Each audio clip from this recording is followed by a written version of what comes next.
मैं आपको बताने जा रहा हूँ, जब शक्तियों का अंश आपके शरीर में प्रवेश करता है तो आपकी बुद्धि जो है वो कैसी हो जाती है। आपके सोचने समझने का जो तरीका है वो पूर्ण रूप से बदल जाता है।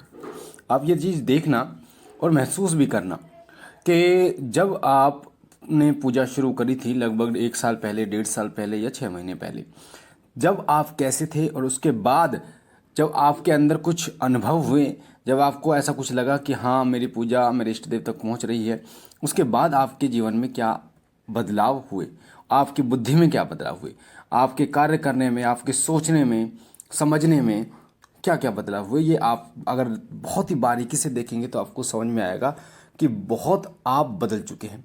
आपके सोचने का तरीका बदल चुका है, आपके रहने का तरीका बदल चुका है, काम करने का तरीका बदल चुका है।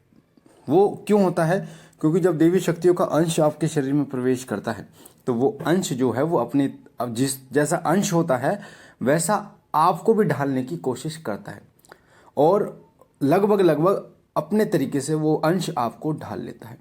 उदाहरण के लिए, जैसे हनुमान जी की जो सेवक होते हैं, जब वो हनुमान जी की पूजा करते हैं तो ये गुण उनके अंदर स्वयं आने शुरू हो जाते हैं। जहाँ हनुमान जी का कोई अंश उन व्यक्तियों के शरीर के अंदर, आत्मा के अंदर प्रवेश करता है तो उनके अंदर ये स्वयं आ जाता है कि ब्रह्मचर्य पालन करना, भगवा कपड़ा पहनना और दाढ़ी ना कटवाना, गुरु धारण करना, इस प्रकार के श्री राम नाम का जप करना, ये सभी गुण आने लगते हैं उनके साथ। तो जब शक्ति का अंश आपके पास आता है तो आपकी बुद्धि के साथ ऐसा होता है। अब क्या क्या ऐसा होता है जो आपकी बुद्धि को पूर्ण रूप से बदल कर रख देता है, और जब आपकी बुद्धि का सतह बदलता है तो आपका पूरा जीवन भी बदलना शुरू हो जाता है। तो आइए शुरू करते हैं और मैं आपको बताता हूं कि देवीय शक्तियों के अंश कैसे आपकी बुद्धि को बदल कर रख देते हैं और आपके सोचने समझने का तरीका, आपके काम करने का तरीका पूर्ण रूप से बदल देते हैं। सबसे पहले, आप जैसे पहले थे और अब जैसे हैं 6 महीने, 1 साल बाद, 1.25 साल बाद, उसमें बहुत ज़्यादा फर्क आ जाता है। सबसे ज़्यादा फर्क आता है वो आता है भक्ति में, विश्वास में। आपको पूजा करते करते 6 महीने, साल हो जाते हैं, कुछ अनुभव आपको होने शुरू हो जाते हैं, स्वप्न के माध्यम से आपको दर्शन होते हैं, आपके दीपक में फूल बनता है, बार बार आपके इष्ट देव आपको संकेत देते हैं, आपको आपके इष्ट के अस्त्र शस्त्र, उनकी सवारी बार बार दिखाई देती है।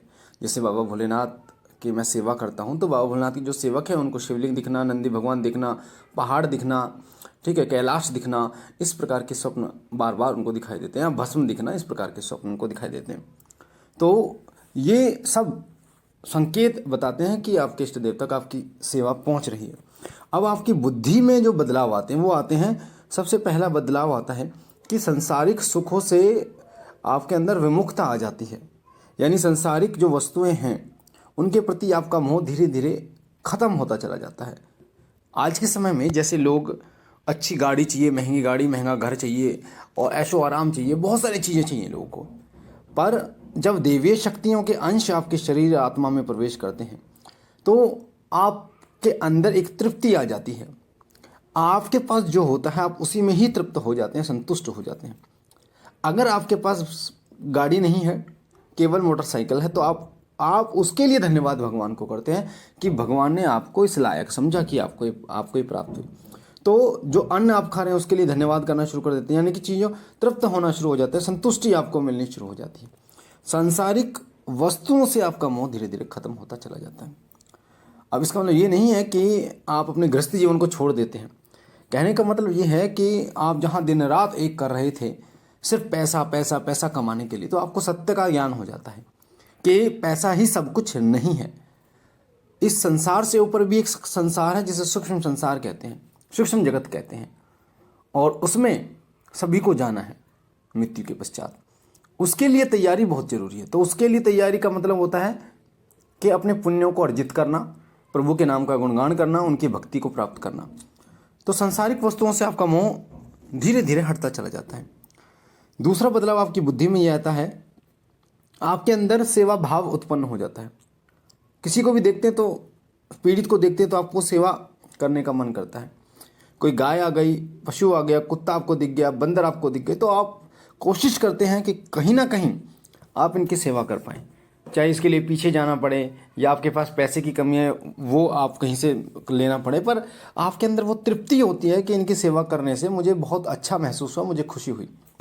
तो ये जो बुद्धि में बदलाव होता है ये उन्हीं के में होता है जिस पर ईश्वर यानी देवीय शक्तियों का अंश होता है, क्योंकि वो अंश, उस अंश का स्वयं ये व्यवहार होता है कि वो सेवा में विश्वास रखता है। तो संतों की सेवा, गौ माता की सेवा, पशु पक्षियों की सेवा करना उसको सबसे प्रिय लगता है। जैसे अभी बहुत ज़्यादा गर्मी है तो पक्षियों के लिए पानी रखना, चुगड़ डालना, ये सबसे बड़ी सेवा होती है। तो इस प्रकार का बुद्धि में बदलाव आता है। साथ ही तीसरा बदलाव आता है कि उसके अंदर दया भाव उत्पन्न होना शुरू हो जाता है।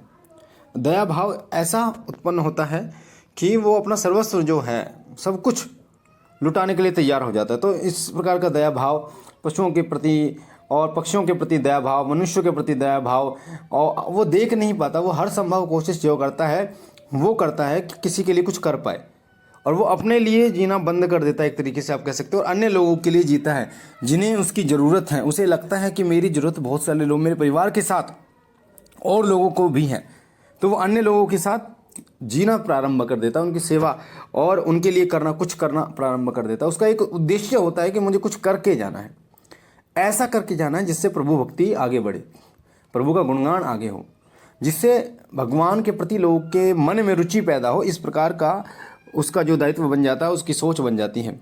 साथ ही उसे सेवा करने में, उसे पूजा पाठ करने में आनंद की अनुभूति होती है बहुत ज़्यादा। उसको कीर्तन करने का मन करता है, उसको भजन करने का मन करता है, मंत्र जप करने का मन करता है, और अपने इष्ट को टकाटक देखने का मन करता है कि उनके चेहरे को निहारता रहूं। इस प्रकार की अनुभूतियाँ, दिव्य अनुभूतियाँ उसकी बुद्धि में आने लगती हैं, और उसकी बुद्धि का विकास होना शुरू हो जाता है, उसकी चेतना का विकास होना शुरू हो जाता है। धीरे धीरे उस व्यक्ति को ऐसी सूक्ष्म चीज़ें पता चलनी शुरू हो जाती है स्वयं ही अपने दिमाग में, जो अन्य लोगों को नहीं पता होता। मैं आपको बता दूं, महात्मा बुद्ध को ज्ञान उन्हीं की चेतना से प्राप्त हुआ, और इस शरीर, इस दिमाग, इस आत्मा में, इस मन में पूरा संसार वास करता है, पूरा ब्रह्मांड वास करता है। और अगर व्यक्ति चाहे तो अपनी चेतना के बल पर वो महापुरुष की उपाधि और देवताओं की उपाधि प्राप्त कर सकता है।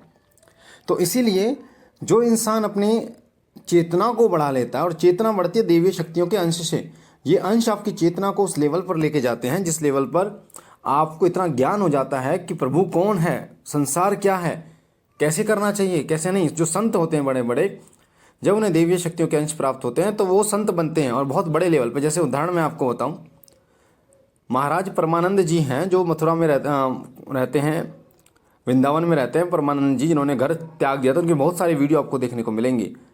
तो घर त्यागने के बाद उन्हें जो ज्ञान प्राप्त हुआ, उन्हें भक्ति के बल पर प्राप्त हुआ, और वो जो आज ज्ञान देते हैं वो सब देवी शक्तियों के अंश के प्रताप से जो उनके अंदर ज्ञान की विकसित हुआ, उस प्रताप उसके द्वारा देते हैं। तो ये सब आपके अंदर निहित होता है। तो इसलिए आपकी बुद्धि में बदलाव तभी से शुरू हो जाता है जब देवी शक्तियाँ के अंश आपके अंदर आने शुरू हो जाते हैं, और धीरे धीरे वो अंश बढ़ते चले जाते हैं। और वो अंश जब बढ़ते हैं तो आपकी बुद्धि की चेतना जो है वो बढ़ती चली जाती है, और आप एक दिव्य पुरुष के रूप में उभरना शुरू हो जाते हैं। तो मुझे आशा है ये छोटी सी जानकारी आपको पसंद आई होगी। पहली बार चैनल पे है तो चैनल को लाइक कीजिए, शेयर कीजिए, और शिव कृपा परिवार से जुड़िए। इसमें आपका कोई पैसा नहीं लगता। हमारा दूसरा चैनल, उसका लिंक डिस्क्रिप्शन में है, उसे भी सब्सक्राइब कीजिए, उसके साथ भी जुड़िए, ताकि पूजा पाठ से जुड़ी जो जानकारियाँ हैं वो आपको मिल सकें। बाबा भोलेनाथ आप पर कृपा करें, आदिशक्ति महाकाली आपके भंडार भरे, माँ दुर्गा आप पर कृपा करें। हम मिलते एक नई जानकारी के साथ, तब तक के लिए ओम नमः शिवाय। ओम नमः